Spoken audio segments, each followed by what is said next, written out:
कायदे किंवा त्या पुस्तकात जे आहे त्या पुस्तकाप्रमाणे जरा एक लिहिली किंवा त्याच्यामध्ये तुम्ही हस्तक्षेप करता याचा अर्थ संविधान बनवलं.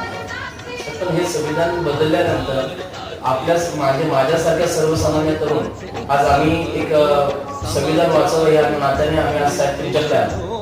संविधानाचे आपल्याला चांगला अभ्यास आहे, एक अभ्यास व्यक्तिमत्व म्हणून तुमच्याकडे मांडलेला बघतो. परंतु ह्या संविधान बदलण्याच्या जर घटना भविष्यामध्ये जर घडल्या तर देशावर याचे दुष्परिणाम काय होतात किंवा सर्वसामान्य याचे दुष्परिणाम काय होतात? या देशामध्ये बहुजनांची संख्या 85%. 85% लोकसंख्येवरती अन्याय. संविधान हे कशावरती पाणी तर मनुस्मृतीतले जे कायदे होते त्याच्या विरोधात बाबासाहेबांनी भूमिका घेतली 127 तेव्हा 1947 साली